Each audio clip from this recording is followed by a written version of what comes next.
Hello friends, स्वागत है आप सभी का हमारे YouTube channel new classes Halsi में।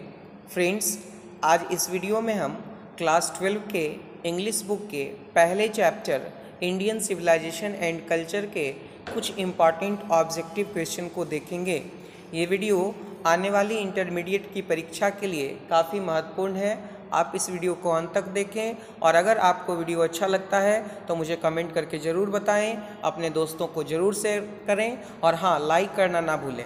तो आइए इस वीडियो का पहला क्वेश्चन हम देखते हैं। पहला क्वेश्चन हमारा है, काफ़ी इंपॉर्टेंट क्वेश्चन है। पहला क्वेश्चन है कि dash were satisfied with small villages. Dash were satisfied with small villages, है ना। कौन जो है वह छोटे से गाँव से जो है वह संतुष्ट थे। कौन छोटे से गाँव में रह कर के खुद को सेटिस्फाइड फील करते थे। तो क्या है, चूँकि ये चैप्टर सिविलाइजेशन और कल्चर से रिलेटेड है, तो हमारा जो भारत है वो गाँव में बसता है। तो हमारे जो एंसेस्टर्स थे, हमारे जो पूर्वज थे, वह छोटे छोटे गाँव में रह कर के काफ़ी खुश रहा करते थे और शहरों से वो जो है वह नफरत रखा करते थे। तो क्या है कि यहाँ का राइट आंसर क्या हो जाएगा, आवर एंसेस्टर्स। तो our ancestors were satisfied with small villages. चलते हैं अगले प्रश्न की ओर। अगला प्रश्न हमारा भी परीक्षा के दृष्टिकोण से काफ़ी महत्वपूर्ण है। अगला प्रश्न हमारा है, has civilization taught us to be dash towards one another, है ना। अब देखिए यहाँ पे क्या है, has civilization taught us to be more dash towards one another, यानी सभ्यता ने हमें क्या सिखाया है कि एक दूसरे के प्रति जो है वह दोस्ताना का भाव रखें, मित्रवत भाव रखें, है ना। यही तो भारतीय सभ्यता की क्या है, गरिमा है, गौरव है। तो यहाँ से हमारा जो है वह राइट आंसर हो जाएगा friendly. Civilization has taught us to be more friendly towards one another, यानी सभ्यता हमें यह बताती है कि हमें एक दूसरे से ज़्यादा मित्रवत व्यवहार करना चाहिए। चलते हैं अगले प्रश्न की ओर। अगला प्रश्न हमारा है, बहुत ही आसान प्रश्न है। आवर एंसेस्टर्स डैश, माफ करें, our ancestors enjoyed dash rule. तो हमारे पूर्वजों ने जो है वह ट्रू होम रूल, है ना, ट्रू होम रूल यानी वास्तविक जीवन का, वास्तविक गृह शासन का उन्होंने आनंद लिया, क्योंकि वह गांव में रहते थे और अपना जो उनका एग्रीकल्चर ऑक्यूपेशन था, उस एग्रीकल्चर ऑक्यूपेशन को वो फॉलो करके जो है वह काफ़ी हैप्पी रहा करते थे। तो यहाँ से हमारा राइट आंसर है home. Our ancestors enjoyed true home rule. Okay, चलते हैं अगले प्रश्न की ओर। अगला प्रश्न हमारा है कि wealth and luxuries do not make a dash happy. तो धन और शान शौकत से कौन खुश रह सकता है। जाहिर सी बात है कि इंसान खुश रह सकता है। तो धन और शान शौकत से, धन और दौलत से जो है वह इंसान ही खुश रह सकता है। तो हमारा राइट आंसर क्या हो जाएगा, मैन। आगे चलते हैं अगले प्रश्न की ओर। हमारा अगला प्रश्न है कि गांधी जी वेंट टू चंपारण इन। गांधी जी चंपारण कब गए थे। ये बहुत ही अच्छा प्रश्न है, कई बार पूछा भी गया परीक्षा में। तो गांधी जी चंपारण जो है वह 1917 में गए थे, राजकुमार शुक्ल के बुलाने पे। ठीक है, तो ये काफ़ी महत्वपूर्ण प्रश्न है। गांधी जी वेंट टू चंपारण इन 1917। आगे चलते हैं अगले प्रश्न की ओर। हमारा अगला प्रश्न है, the people of Europe are inspired by dash and Roman writers.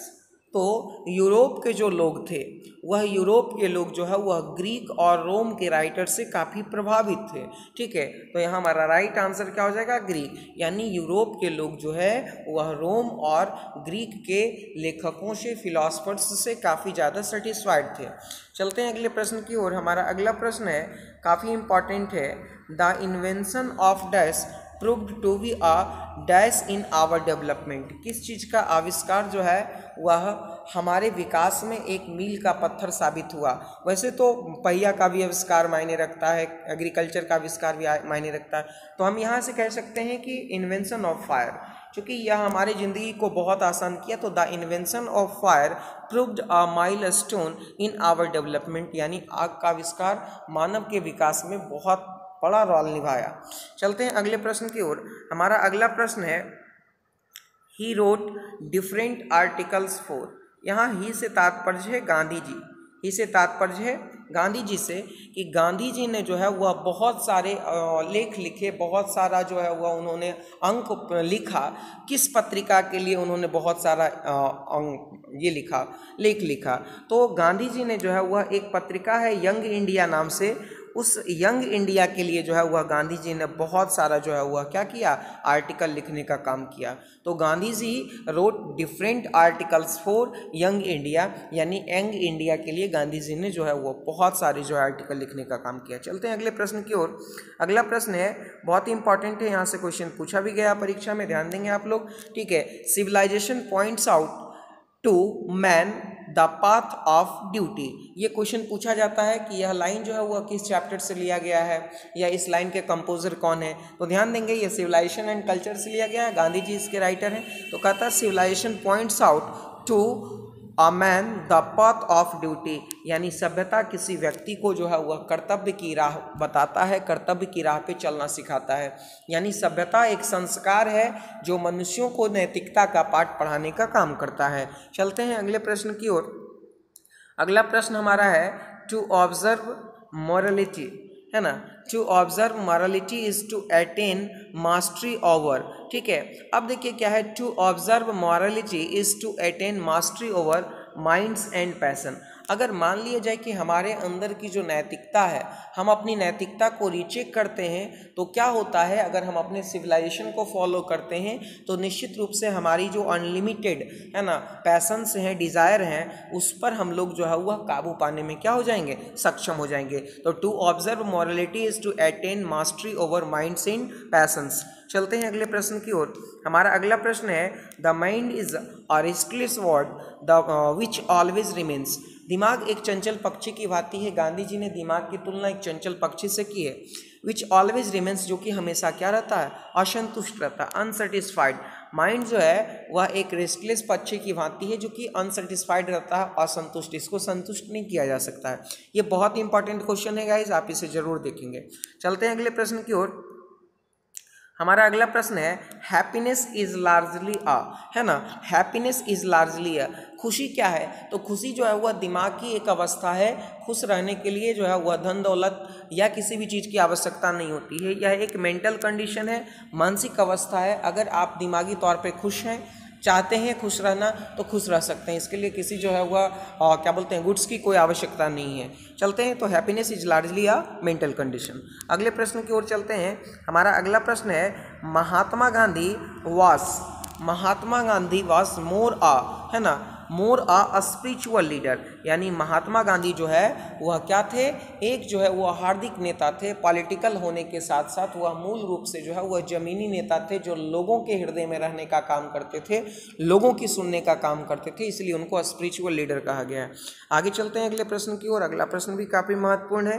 कहता है कि he used as the chief weapon. यहाँ पे ही से तात्पर्य गांधी जी का है ना, ही से तात्पर्य क्या है, गांधी जी का है। तो Gandhi ji used as the chief weapons, Gandhi ji ने मुख्य हथियार के रूप में किसका प्रयोग किया था।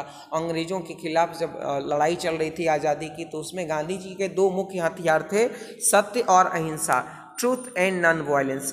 तो truth and non violence are the two chief weapons, है ना, used by Mahatma Gandhi during the Indian independence movement. Okay, चलते हैं अगले प्रश्न की ओर। अगला प्रश्न हमारा है, आवर एंसेस्टर्स डिस्यूडेड अस फ्रॉम, ठीक है, हमारे पूर्वजों ने हमको वंचित किया है। तो हमारे पूर्वजों ने हमको वंचित किया है, किस चीज़ से दूर रहने को कहा, किस चीज़ से परहेज रखने को कहा है, तो लग्जरीज एंड प्लीजर। हमारे पूर्वजों ने कहा है कि हम लोग जो है वो जो लग्जरीज हैं, ज़्यादा शान शौकत, ज़्यादा दिखावे की जो ज़िंदगी है, उससे हम लोगों को दूर रहने की आवश्यकता है और हम लोगों को अपने हाथ और पैर का प्रॉपर यूज़ करना चाहिए, ठीक है। और इसी में जो हमारा रियल हैप्पीनेस लाई करता है, क्योंकि अगर हम ज़्यादा मान लिया जाए कि मैसनरी का आविष्कार करते हैं तो हम लोग क्या हो जाएंगे, उसका स्लेव हो जाएंगे, गुलाम हो जाएंगे। तो बहुत इंपॉर्टेंट प्रश्न था ये। अगले प्रश्न की ओर चलते हैं। हमारा अगला प्रश्न है, पीपल इन एंशिएंट डेज, ठीक है, पीपल इन एंशिएंट डेज, पुराने जमाने के प्राचीन काल के जो लोग थे वो संतुष्ट थे। किस चीज़ से संतुष्ट थे, तो वो गांव से ही संतुष्ट थे। तो पुराने ज़माने के लोग जो है वो गांव से संतुष्ट हैं। अब तो लोग शहर की ओर जो है वह क्या कर रहे हैं, डिपार्ट कर रहे हैं, लेकिन पुराने ज़माने के लोग, प्राचीन लोग गाँव में रहना ही पसंद करते थे।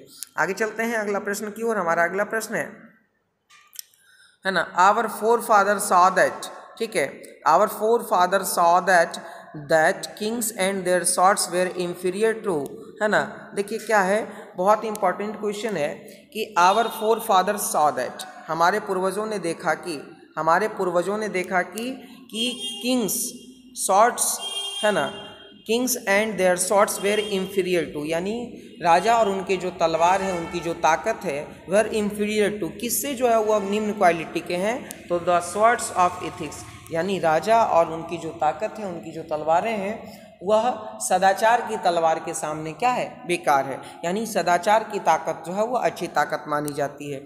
आगे चलते हैं अगले प्रश्न की ओर। हमारा अगला प्रश्न है, इन एंशिएंट डेज प्राचीन जमाने में, प्राचीन दिनों में, द कॉमन पीपल फॉलोड, जो आम लोग होते थे वो किस चीज़ को जो है वह किया करते थे, तो जो प्राचीन ज़माने के लोग थे वह एग्रीकल्चर को फॉलो किया करते थे, एग्रीकल्चर ऑक्यूपेशन को अडेप्ट किए थे और एग्रीकल्चर का काम किया करते थे। ठीक है, उनका चीफ ऑक्यूपेशन था एग्रीकल्चर। आगे चलते हैं अगले प्रश्न की ओर। कहता है कि modern civilisation is the worship of, जो आधुनिक सभ्यता है वह किसकी पूजा है, तो modern civilisation is the worship of material, यानी आधुनिक सभ्यता जो है वह मटेरियल की जो है वह पूजा है, यानी पैसे कौड़ी धन दौलत की क्या है, पूजा है, भौतिकवाद की पूजा है। चलते हैं अगले प्रश्न की ओर। अगला प्रश्न हमारा है कि Indian civilisation and culture has been written by, ये बहुत ही महत्वपूर्ण क्वेश्चन है और इस प्रश्न का जवाब आपको कमेंट बॉक्स में कमेंट करके बताना है। ये बहुत ही हल्का प्रश्न है, आप इसे ज़रूर कमेंट करके बताएं। ठीक है, बहुत ही आसान सवाल है। तो चलते हैं हम अपने अगले प्रश्न की ओर। हमारा अगला प्रश्न है, इन ancient days the common people enjoyed. ठीक है, तो प्राचीन जमाने में जो आम लोग होते हैं उन्होंने जो है वह वास्तविक गृह जीवन का आनंद लिया, ट्रू होम रूल, यानी वो एग्रीकल्चर ऑक्यूपेशन को फॉलो किया करते थे और हैप्पी लाइफ जिया करते थे, छोटे से गांव से संतुष्ट हुआ करते थे। वो लोग शहरों को जो है वह एक बोझ की भांति समझा करते थे। चलते हैं अगले प्रश्न की ओर। हमारा अगला प्रश्न है कि the tendency of Indian civilisation is to elevate, यानी भारतीय सभ्यता की जो टेंडेंसी है, भारतीय सभ्यता का जो ये विचार है वह क्या है, वह मोरल विंग्स को बढ़ावा देता है। किसको बढ़ावा देता है, मोरल विंग्स को, यानी the tendency of Indian civilisation elevate moral wing. और हमारा जो वेस्टर्न सिविलाइजेशन है वह इमॉर्टलिटी को बढ़ावा देता है, ये बात हमको ध्यान रखना है। तो यहाँ पर हमारा राइट आंसर हो जाएगा मोरल विंग। चलते हैं अगले प्रश्न की ओर। हमारा अगला प्रश्न है, इंडियन सिविलाइजेशन इज, है ना, तो भारतीय जो सभ्यता है वह भारतीय सभ्यता भगवान में विश्वास पर आधारित है। तो Indian civilisation is based on believe in God, यानी भारतीय सभ्यता जो है वह भगवान में विश्वास रखती है और पश्चिमी सभ्यता जो है वह क्या है, गॉडलेस है। तो यहाँ से एक क्वेश्चन और भी बन सकता है, Indian civilisation is based on believe in God और वेस्टर्न सिविलाइजेशन इज गॉडलेस, यानी पश्चिमी सभ्यता